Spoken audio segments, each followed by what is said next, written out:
Take a look at the workforce of the future. These are the people who will make the key decisions that will guide the bulk of the 21st century economy. When they reach adulthood, these children will impact our economy. Their decision-making ability will affect nearly every citizen of the Commonwealth and beyond. They will face great challenges, but will they be equipped to turn those challenges into opportunity? In Virginia, 1 out of every 5 children arrives in school without the basic skills for success. In less than 20 years, these children will be put to the test. How will they respond? Will they have the analytical skills and mental flexibility to move us forward, to hold jobs, to govern, and to lead? If these children reach adulthood without the skills to manage their own personal economy, their crisis will become our crisis. The question to all of us at this critical stage in our history is simple. What will we do to make sure the next generation is a successful generation?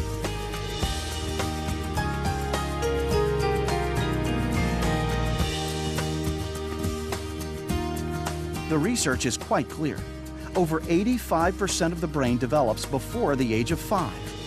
Children are learning to learn.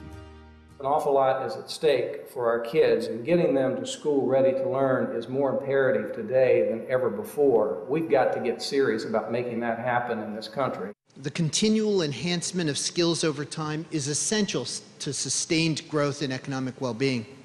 And research indicates that early childhood development is critical to the lifelong acquisition of skills. The difference in outcomes for children who are ready for school and children who are not ready for school are significant.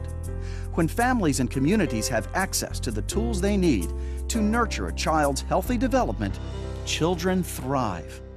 On the other hand, it is an unfortunate fact that children who start school behind often stay behind.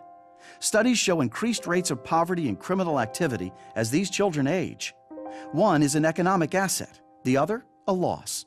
The urgency associated with this window of opportunity cannot be overstated. We know that kids that go to these programs are going to be much less likely to be retained in grade, much less likely to need expensive special education. They're much more likely to graduate from high school, much more likely to be employed and earn income and pay taxes back to society, and they're much less likely to be involved in crime. And all those benefits save us an enormous amount of money. So the benefits way outweigh the costs. Future workforce is sitting in preschool right now. We're missing the fact that all their brains develop by the time they're 5, and we haven't put any investment there whatsoever. It's the 2-minute warning, and we're at age 5. And it's almost too late to try to win the game now. We needed to be winning the game in the first quarter, in the second quarter, in the third quarter. It is not simply alarmist to say when it comes to early childhood development, the United States is falling behind our economic competitors in Europe and Asia. Globally, the companies that we compete against have incredible talent pools to pull from a workforce perspective. 25% of the population in China with the highest IQ is greater than the total population of North America.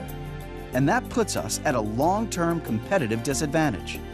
Over the next 10, 20, even 30 years, our current workforce will retire. Will those jobs stay in Virginia? Will we be able to attract new investment and maintain our standard of living? We do live in a global marketplace, and competitors like China, India, and Brazil are investing more than ever to educate their kids.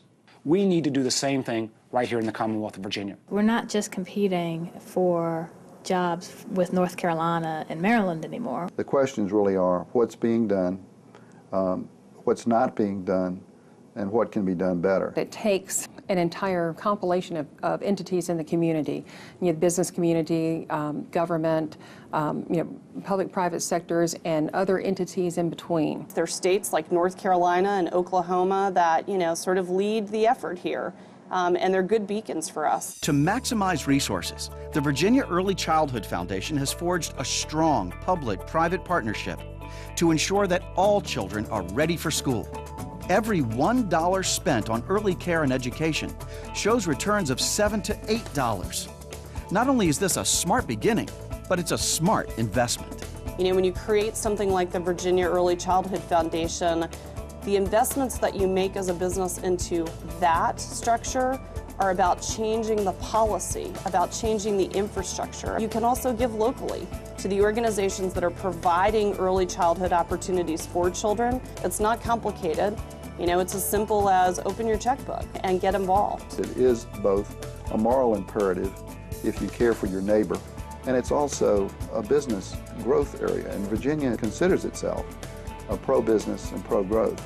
It won't happen unless you have infrastructure, and the biggest part of that infrastructure is capable employees. If we spend money in helping the youngest part of our population get a good start, we get a good outcome. If we don't do that, we pay for a bad outcome.